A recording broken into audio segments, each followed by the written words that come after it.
আপনারে যে আমি আল্লাহ জমিনের মধ্যে পাঠাইছি, এই জমিনের মধ্যে আপনি নবী গো আপনার উম্মতের দাঁড়ে দাঁড়ে, আপনার উম্মতের বাড়ে বাড়ে, আপনার উম্মতের ঘরে ঘরে কোরআন আল কারিমের আওয়াজ পৌঁছায় দেন। ওগো নবীজি, যখন আপনি কোরআনটা পৌঁছাবেন, যখন আপনি কোরআন দ্বারা মানুষকে সঠিক কথাগুলো বলবেন, ওগো আমার নবী, আপনার প্রতি জুলুম আসবে, আপনার প্রতি অত্যাচার আসবে, আপনার বিপক্ষে মানুষ চলে যাবে, কিন্তু নবী গো আপনার হতাশ হওয়া যাবে না। এইবার আমার নবীজি রহমতে আলম সরওয়ারে দু কায়নাত নবী আমার জানায় দেয়, ওগো মালিক, আপনি আমার জমিনের মধ্যে পাঠাইছেন আমার নবী বানাইয়া, আপনি আমার জমিনে পাঠাইছেন একটা রাহমাতাল লিল আলামিন বানাইয়া, আপনি আমার জমিনে পাঠাইছেন প্রতিনিধি বানাইয়া। ওগো আমার আল্লাহ, ওগো আমার মালিক,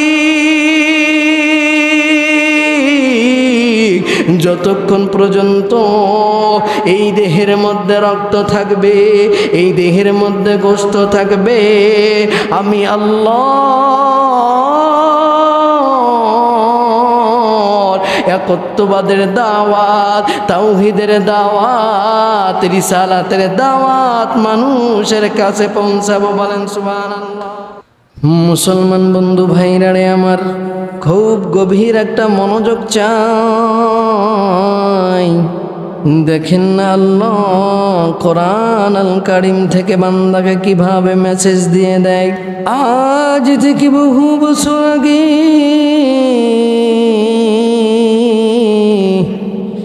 জামানার মানুষগুলো ছিল অসভ্যতা, নির্লজ্জতা, বেহায়াপনার মধ্যে। জিনা চলতো, মদের আড্ডা চলতো, খারাপ কাজের মধ্যে মানুষগুলো নিমজ্জিত হইতো। ওই জাহেলিয়াতার বর্বরতার যুগের মধ্যে আমার আল্লাহ রাহমাতাল লিল আলামিন নবীরে পাঠাইলেন। সুবহানাল্লাহ কোন। আমার আল্লাহ ডাক দিয়ে বলেন, নবীজি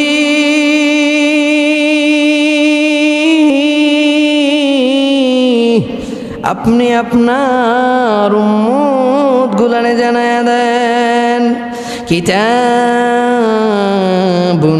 আনজালনা ইলাইকা লিতুখরিজান নাসা মিনাজ যুলুমাতি ইলান নূর।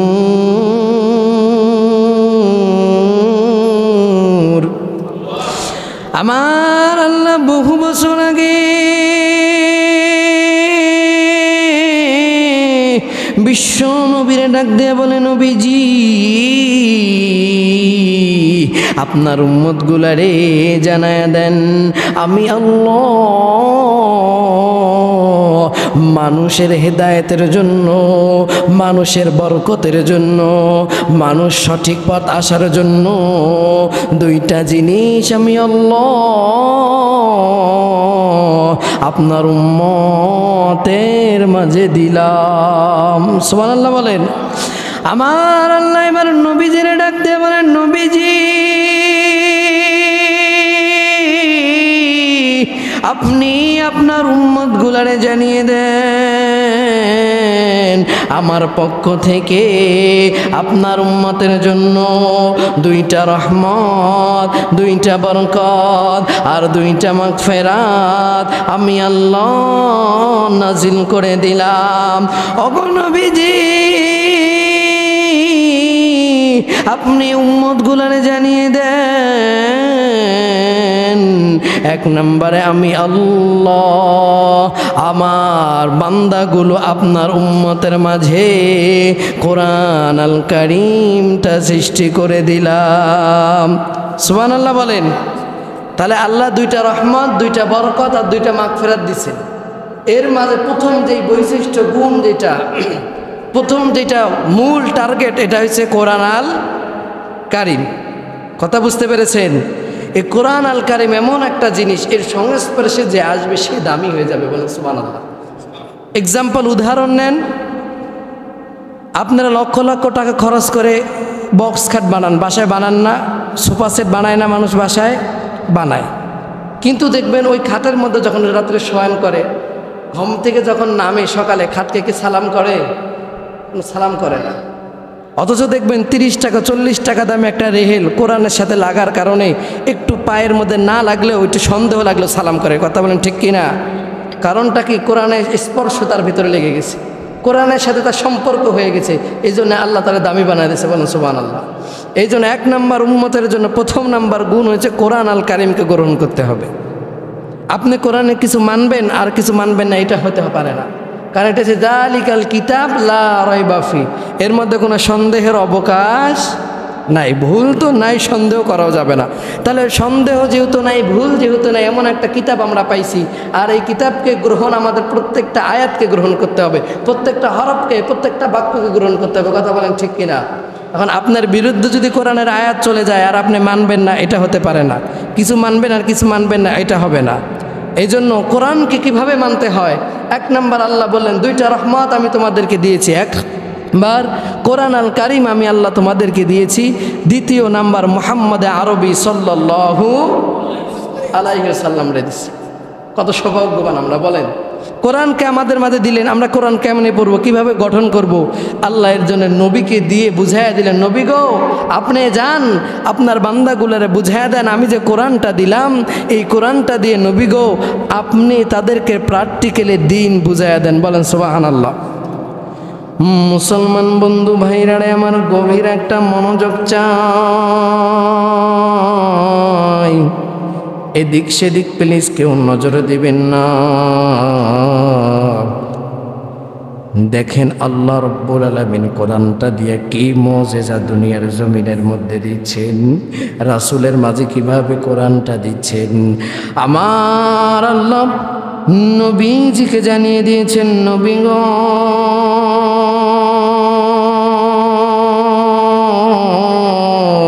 আমি আল্লাহ শুধু কোরআন আল কারিম দিয়ে ক্ষান্ত হইয়া যাই নাই, আমি আল্লাহ শুধু কোরআনটা দিয়ে তোমাদেরকে ছেড়ে দেই নাই। আমি আল্লাহ পৃথিবীতে একটা রহমত পাঠাইছি। আমার আল্লাহ কোরআন আল কারিম থেকে জানিয়ে দিলেন, ওমা আরসালনাকা ইল্লা রাহমাতাল লিল আলামিন।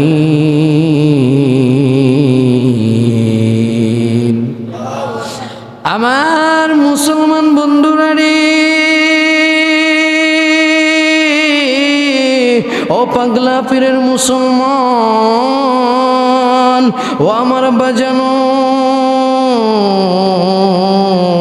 আল্লাহ বললেন আমি কোরআন দিয়েছি, এরপরে আমার সাল্লাকা ইল্লা রাহমাতাল লিল আলামিন, এরপরে আমি আল্লাহ জমিনের মধ্যে একটা রাহমাতাল লিল নবী পাঠাইছি।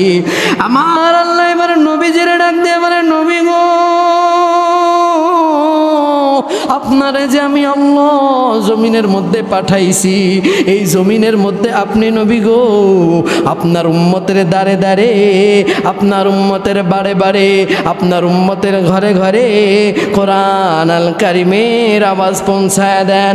ওগো নবীজি, যখন আপনি কোরআনটা পৌঁছাবেন, যখন আপনি কোরআন দ্বারা মানুষকে সঠিক কথাগুলো বলবেন, ওগো আমার নবী আপনার প্রতি জুলুম আসবে, আপনার প্রতি অত্যাচার আসবে, আপনার বিপক্ষে মানুষ চলে যাবে, কিন্তু নবী গো আপনার হতাশ হওয়া যাবে না। এইবার আমার নবীজি রহমতে আলম সরওয়ারে দু কায়নাত নবী আমার জানায় দেয়, ওগো মালিক আপনি আমার জমিনের মধ্যে পাঠাইছেন, আমার নবী বানাইয়া আপনি আমার জমিনে পাঠাইছেন, একটা রাহমাতাল লিল আলামিন বানাইয়া আপনি আমার জমিনে পাঠাইছেন প্রতিনিধি বানাইয়া। ওগো আমার আল্লাহ, ওগো আমার মালিক, যতক্ষণ পর্যন্ত এই দেহের মধ্যে রক্ত থাকবে, এই দেহের মধ্যে গোশত থাকবে, আমি আল্লাহ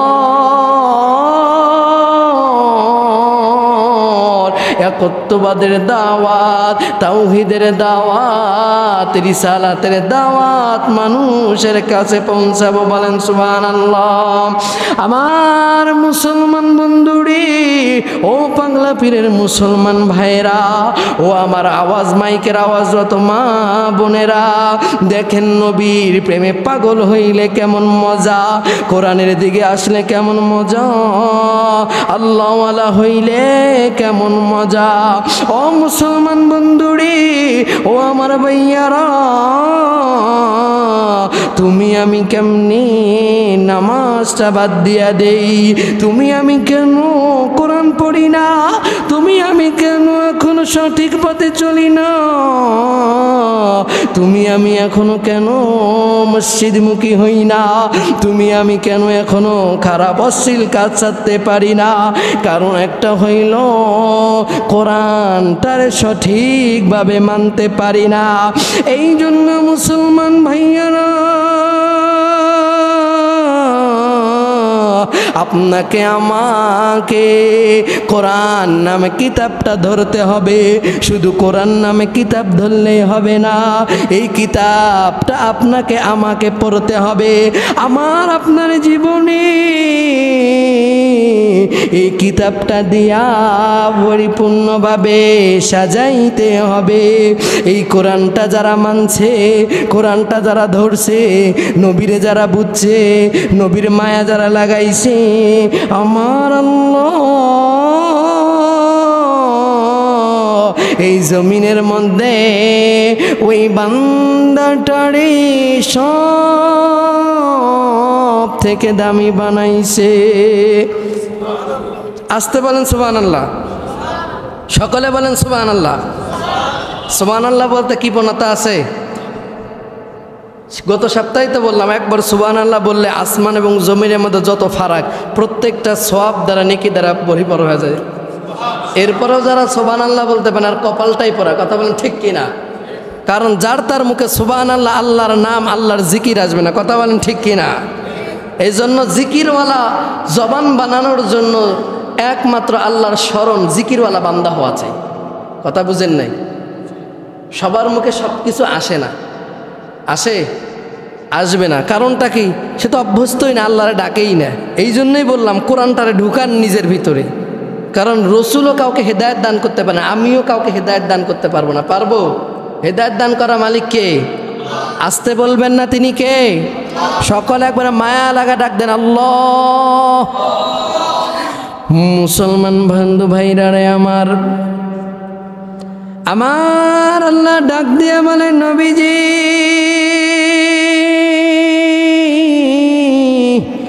উম্মত গুলারে জানায়া দেন, ইন্নাকা লা তাহদি মান আহবাবতা ওয়ালাকিন্নাল্লাহ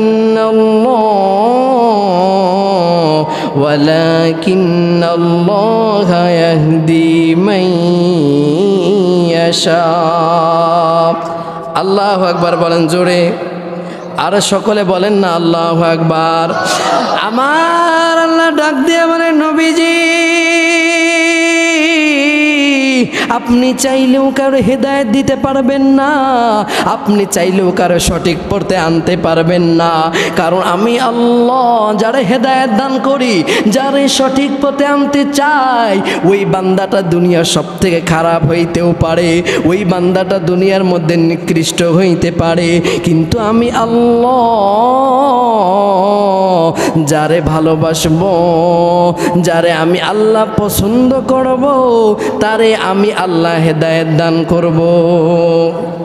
এই জন্য আল্লাহর হাবিব সাল্লাল্লাহু আলাইহি ওয়াসাল্লাম বললেন,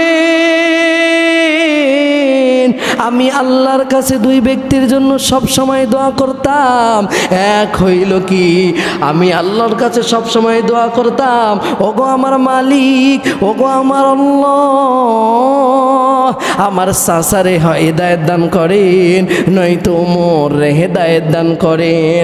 আমার মালিক জানায় দেয়, নবী গো, আপনার চাচা হেদায়েত দান যে করব, কিন্তু আপনার চাচা হেদায়েতের দিকে আসতে চায় না।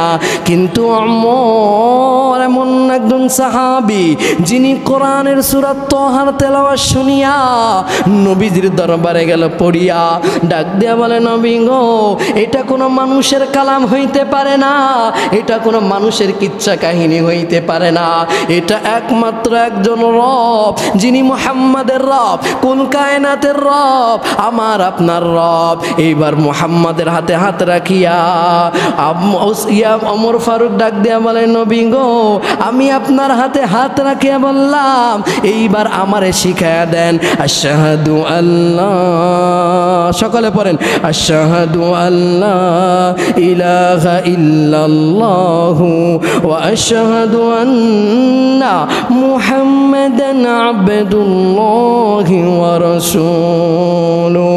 ওগো নবীজি, হেদায়েত দান করার জন্য হেদায়েতের পথে আসতে হয়, কোরআনের পথে আসতে হয়। আপনার ওমর ফারুক কোরআনের পথে আসছে, এই জন্য আমি আল্লাহ তাকে হেদায়েত নামুন নূর দান করছি। বলেন সুবহানাল্লাহ। এই জন্য মুসলমান বন্ধুরে, কোরআনের বিরোধিতা করিয়া জমিনে কেউ কোনোদিন টিকতে পারে নাই, কোরআনের বিরোধিতা করিয়া জমিনে কেউ কোনোদিন টিকতে পারবে না। কারণ কোরআনের হেফাজতের মালিক আমার আল্লাহ, কোরআনের রক্ষণাকারী আমার আল্লাহ, কোরআনকে সংরক্ষণ করার মালিক কে? সকলে বলেন তিনি কে? আমার আল্লাহ কোরআন থেকে জানিয়ে দেয়, বান্দারে, ইন্না নাহনু নাযালনা যিকরা ওয়া ইন্না লাহু লাহাফিজুন। আমার আল্লাহ মানুষদেরকে ডাক দিয়ে বলে, মানুষেরা, ও বাজানো, ও পাগলা পীরের বাপ ভাইরা, আমার আল্লাহ জানায় দেয়, ইন্না নাহনু নাযালনা যিকরা ওয়া ইন্না লাহু লাহাফিজুন। আমি আল্লাহ কোরআনটারে সৃষ্টি করলাম, আর এই কোরআনটার হেফাজতের আমি আল্লাহ নিজেই দায়িত্ব নিয়ে নিলাম। এই জন্য যতই কোরআনের বিরোধিতা করেন, যতই কোরআনকে পোড়ায়া দেন, পৃথিবী থেকে কোরআনকে সারকার করে দেওয়ার চেষ্টা করেন, কোরআন কোনোদিন পৃথিবী থেকে যাবে? বলেন, কথা বলেন না। কোনো দিনও পৃথিবী থেকে কোরআন যাবে না। পৃথিবীর মধ্যে কোরআনের হেফাজতের দায়িত্ব একজন নিয়েছেন, তিনি কে? পৃথিবী যতদিন আছে কোরআনও ততদিন থাকবে। কথা বলেন ঠিক কিনা? এটা আল্লাহর ওয়াদা। ইন্না ওয়াদাল্লাহি হাক্ক, আল্লাহর ওয়াদা নিশ্চয় সত্য। আপনি আমি কোরআনের বিরোধিতা করে কিছুই করতে পারবো না। পৃথিবী থেকে সমস্ত কোরআনগুলো পুড়াইয়া দেন, হাফেজদের সিনার মধ্যে জ্যান্ত কোরআন আছে। কথা বলেন ঠিক কিনা? কোরআন ওখান থেকে আবার নাজিল হয়ে যাবে। কারণ কোরআন তো পাতায় লেখা ছিল না, কোরআন লেখা ছিল সিনায়। কথা বলেন ঠিক কিনা? জিব্রাইলের সিনা থেকে মুহাম্মাদের সিনায়, মুহাম্মাদের সিনা থেকে সাহাবার সিনায়, সাহাবার সিনায় তাবে তাবেইনের সিনায়, এভাবে ধারাবাহিকতা ওলামায়ে কেরাম আজ কোরআনের হাফেজ বাংলার জয় আছে। কথা বলেন ঠিক কিনা? এই জন্য কোরআনকে পৃথিবী থেকে নিশ্চিত করতে পারবে না। কোরআনকে যারা নষ্ট করতে আসবে, আল্লাহকে আল্লাহর কসম করে বলি, সেই পৃথিবী থেকে আগুনের মতো পুড়ে ছারখার হয়ে যাবে। কথা বলেন ঠিক কিনা? মুসলমান বন্ধু ভাইরারে আমার, এই কোরআনটা কেমন দামি, কোরআনটার স্পর্শে যারা আসবে দামি। একটা ঘটনা বুখারী শরীফের মধ্যে আসছে, যারা কোরআনটা পড়বে, কোরআনের সাথে সম্পর্ক রাখবে, আমার আল্লাহ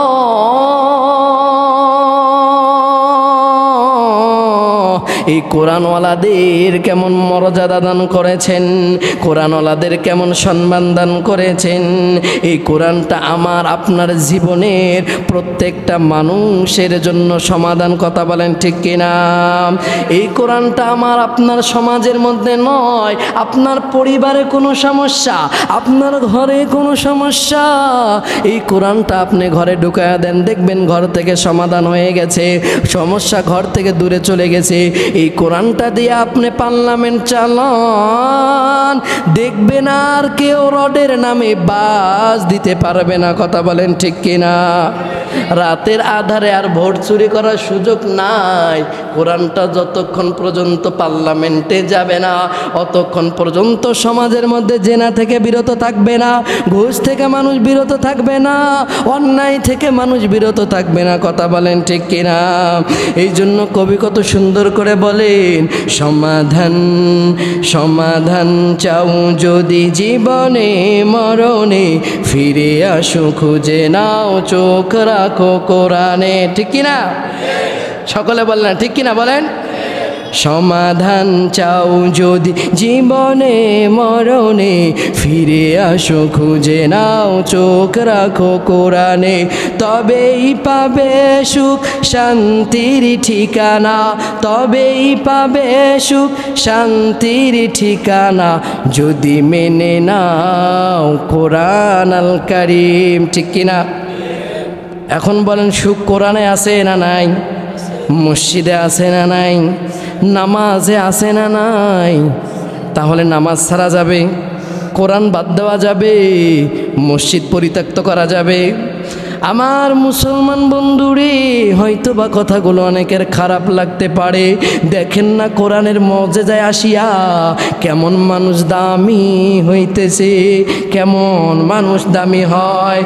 আমার রাসূল সাল্লাল্লাহু আলাইহি ওয়াসাল্লামের কাছে এমন একটা কালো সাহাবী, নাম তার আসওয়াদ, আসওয়াদ মানে কালো, এমন একটা কালো সাহাবী আমার রাসূলের হাতের মধ্যে হাত রাখিয়া কালেমা শাহাদা গ্রহণ করেছে।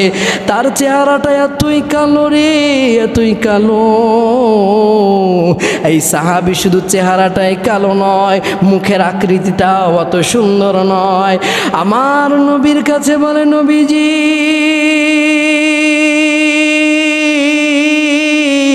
আপনার হাতে আমি হাত রাখিয়া কালেমা গ্রহণ করলাম। ওগো নবী, আমার পৃথিবীর কেউ আমাকে দেখতে পারে না। আমি যখন রাস্তা দিয়ে যাই বলে কালো কালো বলে ডাকে, আমি যখন ঘুমাইতে যাই আমাকে কালো কালো বলে ডাকে, আমি যখন বাজার ঘাটে যাই তখনও আমারে কালো কালো বলে ডাকে। ওগো আমার নবীজি, আমার মনে বড় কষ্ট লাগে। আমার নবীর কাছে সাহাবী বলে, নবী গো, আমি তো নিজেই আমার আকৃতিতে বানাই নাই, আমার আকৃতি আপনার আকৃতি বানার একজন মালিক আছেন, তিনি কে? সকলে বলেন না তিনি কে? আমার আল্লাহ প্রত্যেককে আমাকে আপনাকে বানাইছে। কথা বলেন ঠিক কিনা? এই সাহাবী যখন নবীজিরে বলে, নবী গো, দুনিয়ার মানুষগুলো আমারে তাড়ায়া দেয়, কিন্তু আমার নবী আপনি গো, আপনি এক মুহূর্তের জন্য আমি নবীরে তাড়ায়া দেন না। এইবার আমার নবী আসওয়াদরে ডাক দিয়ে বলে, আসওয়াদ তুমি কি বিবাহ করবা? নবীজি এবার বলল, আসওয়াদ রে তুমি কি বিবাহ করতে চাও? এইবার আসওয়াদ ডাক দিয়ে বলে, নবীজি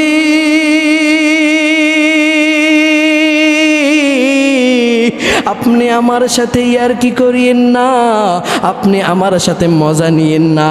আমার মতো কালো সাহাবী হইতে পারে আমি যুবক, আমার চেহারা ভালো নাই, আমার থাকার কোনো ব্যবস্থা নাই, আমার এত কুৎসিত চেহারার মধ্যে ওগো নবী আমারে কেউ মেয়ে দিবে না। আমার নবী আবার আসওয়াদ রে বলে, আসওয়াদ রে তুমি কি বিবাহ করবা কিনা সেটা আমারে জানায় দাও। এইবার নবীজি ডাক দিয়ে বলে, আসওয়াদ রে তুমি আমি তোমাকে একটা চিঠি লিখে দিব, ওই চিঠির মধ্যে আমার নবী এমন এক সাহাবীর নাম লিখলেন, যেই সাহাবীর ঘরে একটা সুন্দরী রমণী মেয়ে ছিল, ওই সাহাবী বড় লোক ছিল। আমার নবী আসওয়াদরে বলল, আসওয়াদ এক টুকরা কাগজ আনো, কাগজ আনো। এইবার নবীজির কথা অনুযায়ী আসওয়াদ কাগজ নিয়ে আসলো। আসার পর নবীজি লেখে, রে আসসালামু আলাইকুম ওয়া রাহমাতুল্লাহ। ও আমার প্রিয় সাহাবী, আমার একজন কালো সাহাবী নাম আসওয়াদ, এই আসওয়াদকে তোমার কাছে পাঠাইলাম। তোমার ঘরে যে সুন্দরী একটা মেয়ে আছে, এই মেয়েটারে দিয়ে আসওয়াদ রে বিবাহ পড়ায়া দিবা। আরে যারা বলেন সুবহানাল্লাহ। যুবক ভাইরা বলেন না বিয়ে হবে না, বিবাহে তো উৎসাহিত হওয়ার জন্য তো বলা দরকার, ঠিক কিনা? মুসলমান বন্ধু ভাইরা, ঘটনাটা বলবো বলবো বলবো বলেন। এইবার সাহাবী মনে বড় আনন্দ নিয়ে গেল। বিশ্ব নবী রাহমাতাল লিল আলামিন চিঠির মধ্যে লিখলো, সাহাবী রে আমার তোমার ঘরে যে সুন্দর মেয়েটা, এই মেয়েটারে দিয়া কালো সাহাবী আসওয়াদ রে বিবাহ দিবা। আসওয়াদের মনে বড় আনন্দ, নতুন বিবাহ করবে, তারপরে অমুক সাহাবীর মেয়েকে। এই কথা ভাবি আসওয়াদ খড়কুটা হাতের মধ্যে চিঠিটা নিয়া বাড়ির গেটের সামনে যাইয়া সালাম দিয়া বলে, গো ও সাহাবী ভাই বাড়িতে আসো কিনা। আবার একবার ডাকে কোনো আওয়াজ নাই, আবার ডাকে কোনো আওয়াজ নাই, আবার ডাকে কোনো আওয়াজ নাই। এইবার ডাক দিয়া বলে, বাড়িওয়ালা মানুষ ভালো করিয়া শুনো, আমার কাছে এমন একটা চিঠি আছে, এমন একজন ব্যক্তি লিখেছে, তিনি হলেন রাহমাতাল লিল আলামিন, তিনি হলেন দুনিয়ার মধ্যে প্রত্যেক নবীর নবী, পরকালে প্রত্যেক নবীর নবী, যিনি আমার আপনার শাফায়াতকারী নবী। এই কথা বলার পর বাড়ি থেকে সাহাবী নিচে নেমে আসলো, ওপর থেকে সাহাবীর মেয়ে সব দৃশ্যগুলো দেখছে। এইবার সাহাবী ডাকতে বলে, আসওয়াদ তুমি কেন হঠাৎ আমার বাড়ির দরওয়াজায়? আসওয়াদ ডাক দিয়া বলে, গো আপনার কাছে আমার কিছু কথা আছে। এই কথা বলার পর আসওয়াদ বলে, এই যে আমার হাতে একটা চিঠি, এই চিঠিটা দেখেন কি লেখা আছে। এইবার সাহাবী চিঠিটা নিয়ে দেখে, চিঠির মধ্যে লেখা, আসসালামু আলাইকুম আমার সাহাবী, আমি একজন গরিব অসহায় কালো খারাপ চেহারায় একটা সাহাবী তোমার কাছে আসওয়াদকে পাঠাইছি। তোমার ঘরে যে সুন্দরী মেয়েটা আছে, এই মেয়েটারে দিয়া আসওয়াদ রে বিবাহ পড়ায়া দিবা। এই কথা চিঠির মধ্যে লেখার পর সাহাবীর মনটা বড় খারাপ, ডাক দিয়ে মনে মনে বলে, গো আমার নবীর কি আর খায়া দেয়া কোনো কাজ নাই? আমার এত সুন্দর একটা মেয়ে, এই আসওয়াদ একটা কেমন খারাপ চেহারা সাহাবী, আমি কেমনে তার সাথে আমার মেয়ের বিবাহ দেই? আসওয়াদ তুমি আমার বাড়ি থেকে চলে যাও, তুমি আমার বাড়ি থেকে চলে যাও। এইবার সাহাবী আসওয়াদ মন খারাপ করিয়া বাড়ি থেকে আস্তে আস্তে করে বাহির হইয়া চলিয়া গেল। এমন সময় ওই সাহাবীর বাড়ির উপর থেকিয়া ওই মেয়েটা দেখলো সমস্ত ঘটনা, ডাক দিয়া তার বাপজান রে বলে, আব্বা আপনার কাছে কালো সাহাবী একটা কেমন জানি চিঠি নিয়ে আসছে, ঘটনাটা আমার একটু খুলে বলেন। এইবার মেয়েটা ডাক দিয়ে বলে, বাবাজি ও পাগলা পীরের মুসলমান, ও আমার ভাইয়েরা, যুবক ভাইয়েরা, বন্ধুরা, কোনো দিকে কোনো প্রকার নজর নাই, দেখো ঘটনাটা কত সুন্দর। আল্লাহ রাসূলের প্রেমী মুহাব্বতে যারা থাকবে তাদেরকে আল্লাহর পক্ষ থেকে আল্লাহ বলেন, মাল্লাহুল মাওলা ফালাহুল কুল, যে আল্লাহর হয়ে যাবে তার সব হয়ে যাবে, বলেন সুবহানাল্লাহ। এইবার মেয়েটা ডাক দিয়ে বলে, বাজান ওই সাহাবী দেখলাম আস্তে আস্তে বাড়িতে ঢুকলো। এখন দেখি কান্না করতে করতে বাড়ি থেকে চলে যায়। এবার নবীজির সাহাবী বলে, ওগো আমার মেয়ে, তুমি জানো কি না জানি না, নবীজি একটা পত্র দিয়ে পাঠাইছে, এই কালো সাহাবীর সাথে তোমার বিবাহ দিতে হবে। এই কথা আমি মানতে পারবো না। এইবার মেয়েটা ডাক দিয়ে বলে, মালিক, ওগো আমার বাবাজি, যে আপনার কাছে চিঠিটা লিখলো ওই মানুষটা হইল স্বয়ং আল্লাহর বন্ধু। আল্লাহর বন্ধুর মনে যদি কষ্ট দেন, আমার আল্লাহ বড় কষ্ট পাবে। আমি চাই না আমার নবীজি কষ্ট পাক। ওগো বাবা, ওই ছেলেরে ডাক দেন, আমি আসওয়াদের এই বিবাহ করব। আরো জোরে বলেন না সুবহানাল্লাহ। রহমতে আলম নবী, নবী দুজাহান, সাহাবীরা তোর বানায় ওই নবীজির ঘাম। ও সাহাবীরা তোর বানায় ওই নবীজির ঘাম। রহমতে আলম নবী, নবী দুজাহান, সাহাবীরা তোর বানায় ওই নবীজির ঘাম। সাহাবীরা তোর বানায় ওই নবীজির ঘাম। শোনো মানব জানো তবে আমার নবীর শান, জান্নাতে রুমে রুমে ওই নবীজির নাম। সুবহানাল্লাহ নাই? শোনো মানব জানো তবে আমার নবীর শান, জান্নাতে রুমে রুমে ওই নবীজির নাম। তোমরা আরো শুনবানি সুন্দর কাহিনী, ও তোমরা আরো শুনবানি সুন্দর কাহিনী। জান্নাতেরও মালিক হলেন আমার আপনার নবী গো, জান্নাতেরও মালিক হলেন মুহাম্মদ নবী। উস্তুনে হান্নানা ছিল একটি খেজুর গাছের নাম, যাহার তরে খুতবা দিতেন রাসূলে আকরাম। সুবহানাল্লাহ বলেন। এই জন্য নবীর সাথে মোহাব্বত আছে না নাই? মুসলমান গভীর মনোযোগ। আপনাদেরকে সংক্ষিপ্ত সময়ে 2-1 মিনিটের মধ্যে কথাটা শেষ করে দিচ্ছি। এইবার সাহাবীরা ডাক দেওয়ালা, রে সাহাবী, তুমি আমার মেনে বিবাহ করবা, তোমার কাছে কোনো দেলমোহর আছে কিনা? এবার আসওয়াদ নিজের হাতের মধ্যে চিঠিটা লেখায় বলে, এটাই আমার হাতের দেলমোহর। সুবহানাল্লাহ বলেন। এবার আবার ডাক দিয়া বলে, তুমি যে বিবাহ করবা তোমার বাড়ি ঘর আছে কিনা? ওই কালো সাহাবী হাতের চিঠিটা দেখায় বলে, এই যে আমার বাড়ি ঘর। বলেন সুবহানাল্লাহ। আবার কালো সাহাবীরে বলে, ওই সাহাবী, তুমি যে আমার মেরে বিবাহ করবা কি ভার পোষণ দিবা? বলেন চিঠি। সুবহানাল্লাহ। কারণটা হইল আসওয়াদ ভালো করে জানে রে, বিশ্বনবী আমার হাতের মধ্যে চিঠি লিখে দিছে, আর এই বিশ্বনবীর লেখাটা স্বয়ং আমার মালিকের কাছে বড় প্রিয়। কারণ আমার মালিকের কাছ থেকে রিজিকের ফয়সালা হয়, আমার মালিকের কাছ থেকে সমস্ত কিছুর ফয়সালা হয়।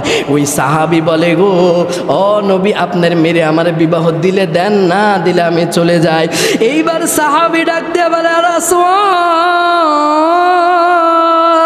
তোমারে তো আমার মেয়েকে বিবাহ দিব, তবে এখন কেন জানি তোমার পাওয়ারটা বাড়িয়া গেল। তখন আসওয়াদ ডাক দিয়া বলে, রে আমি হইতে পারি কালো সাহাবী, আমি হইতে পারি আমার সুন্দর চেহারা নাই, আমি হইতে পারি খারাপ, কিন্তু আমার হাতে যে চিঠিটা আছে রে, এই চিঠিটা যিনি দিয়েছেন রাহমাতাল লিল আলামিন। আর আমি যখন এখান থেকে মন খারাপ নিয়ে নবীর দরবারে যাব, নবীরে ডাক দিয়ে বলবো, নবী গো, আপনার সাহাবী আপনার কথা মান্য করেছে, তার মেয়ে আমাকে বিবাহ দেয় নাই। তখন নবীজি মনে বড় কষ্ট পাবে। আর নবীর মনে কষ্ট দিলা যুবক, ও সাহাবী রে, আমার আল্লাহর মনে কষ্ট দিলা। আর আমার আল্লাহর মনে যারা কষ্ট দিলা, আমার আল্লাহ বলে ফি নারি জাহান্নাম, ওর স্থানটা হইল জাহান্নামের স্থান। কথা বলেন ঠিক কিনা? এরে মুসলমান, গভীর একটা মনোযোগ চাই, কোনো দিকে কোনো প্রকার নজর নাই। এইবার মূল ঘটনা বলেই শেষ করে দিচ্ছি। ওই সাহাবী বিবাহ করার জন্য প্রস্তুত হইয়া গেল। এক পর্যায়ে বিবাহের কার্যক্রম শেষ হইয়া গেল। সাহাবী এইবার বাসর ঘরের মধ্যে যাবে, কিন্তু এমন সময় কি যেন মদিনার গলি দিয়ে আওয়াজ দিয়ে যায়, এ দুনিয়ার মানুষ, ওরে নবীর আশিকেরা, কে জানি আওয়াজ দিয়ে যায়। ও মুসলমান বন্ধুরা রে, কে জানি পাশ দিয়ে আওয়াজ দিয়ে যায়, আমার নবী আর মদিনার জমিনে নাই, আমার নবী আর মদিনার জমিনে নাই। আসওয়াদ বলে, রে কিসের বাসর কিসের ঘর? ডাক দিয়ে বলে, আমার নবীজি, আমার বাসরের কোনো দরকার নাই, আমার থাকার আর ঘরের মধ্যে দরকার নাই। যেই জমিনের মধ্যে যেই কাফের বেঈমানেরা আমার নবীকে তলোয়ার দিয়ে মারছে রে, ওই জমিনের মধ্যে ওই কাফের বেঈমানদেরকে আমি কতল করে আসবো। বলেন সুবহানাল্লাহ। এই যে সাহাবী, কেমন সাহাবী রে, কোরআনটা মানার কারণে এত দামি হইয়া গেল। এক পর্যায়ে সাহাবী নবীর দরজায় যাইয়া নবীকে দেখে মানুষগুলা যুদ্ধের ময়দানে যুদ্ধ চলছে। যুদ্ধ করতে করতে সাহাবীটা এক পর্যায়ে মৃত্যুবরণ করলো। মৃত্যুবরণের আগে সাহাবী যারা মৃত্যুবরণ করেছে, কিন্তু রাসূল ওই সময় মৃত্যু হয় নাই। রাসূল অন্যান্য সাহাবীদের বলল, আরে আমার সাহাবীরা, আমার যেই সকল সাহাবী যারা শহীদ হয়েছে ওই সকল সাহাবীদেরকে একত্রিত করো। কিন্তু দেখে রে, একত্রিত যখন করলো, দূর পাশ থেকে একটা মহিলার আওয়াজ শোনা যায়, আমার রাসূল এইবার অনেক সাহাবীরে পাঠিয়ে দিল রে। ওই সাহাবীরে ডাক দেয়া বলে, দেখো রে, ওই জায়গার মধ্যে একটা মহিলা কেমন জানি করতেছে, কিছু বলতে চায় কিনা। এইবার সাহাবী ওই মহিলার কাছে যাওয়ার পর মহিলারে বলে, মহিলা মাগো, তুমি কিছু বলতে চাও নবীজিরে নাকি? কয়, হ্যাঁ হ্যাঁ আমি নবীজিরে বলবো। কয়, আসো, নবীজি ইজাজত দিয়েছেন, অনুমতি দিয়েছেন। এইবার ডাক দিয়া বলে, মহিলা রে, ওগো আমার নবী, ওগো বিশ্ব পয়গম্বর, ও রাহমাতাল লিল আলামিন, আমি হইলাম ওই মহিলা। আপনি যে চিঠির মধ্যে সাহাবীর মেয়ের কথা বলেছিলেন, ওই মেয়ে হচ্ছে আমি। আসওয়াদ আমাকে বিবাহ করার পর, বাসর ঘরে যাওয়ার পর, আমি আসওয়াদের সংস্পর্শে যাওয়ার আগে আসওয়াদ দুনিয়া থেকে চলে গিয়েছে। ওগো আমার নবীজি, আপনি আমারে বলেন, আমি জান্নাতে কি আসওয়াদের স্ত্রী হয়ে থাকতে পারবো কিনা? এই কথা বলার সাথে সাথে আমার নবী আল্লাহর কাছে দোয়া করে, ওগো মালিক, ওগো আমার আল্লাহ, সকলে একবার মায়া লাগায় ডাক দেন না গো আল্লাহ, একটা জবানও বন্ধ রাখবেন না, সকলে একবার উচ্চ আওয়াজ দিয়ে বলেন না আল্লাহ। মুসলমান 1 মিনিটের মধ্যেই শেষ করে দিব। ওই আসওয়াদ লাশটা আর খুঁজে পায় না। এক পর্যায়ে দূরে দেখে একটা লাশ প্যাকেটিং করা, কাপড় পরা, কেমন জানি তাকে কেবল গোসল করানো হয়েছে। আমার নবীজি ডাক দিয়ে বলে, রে আসওয়াদের স্ত্রী শোন, তোর আসওয়াদের লাশটা আমার মালিকের কাছে এত পছন্দ, তোর আসওয়াদের আমলটা আমি আল্লাহর কাছে এত পছন্দ হয়েছে যে আমি আল্লাহ আসওয়াদের আমার নিজের কুদরতি হাত দ্বারা গোসল করায়া জান্নাতি পোশাক পরাইছি। আর আসতে বলেন সুবহানাল্লাহ। এই জন্য মুসলমান ভাই বন্ধুরা, ও পাগলাপের যুবক ভাইয়েরা, নবীর প্রেমে আদর্শবান হও, বিয়া নিয়ে কোনো টেনশন নাই।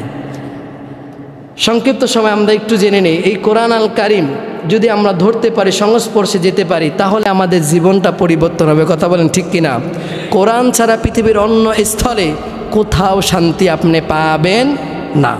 এই জন্য কোরআনের ছায়া স্পর্শে কোরআনের তলে আসি। আল্লাহ সুবহানাহু ওয়া তাআলা আমাকে সহ আপনাদের সকলকে কোরআনের মর্যাদায় মর্জিতবান হয়ে কবরে কোরআন নিয়ে আল্লাহর প্রকৃত বান্দা হিসেবে যাওয়ার তৌফিক দান করুন।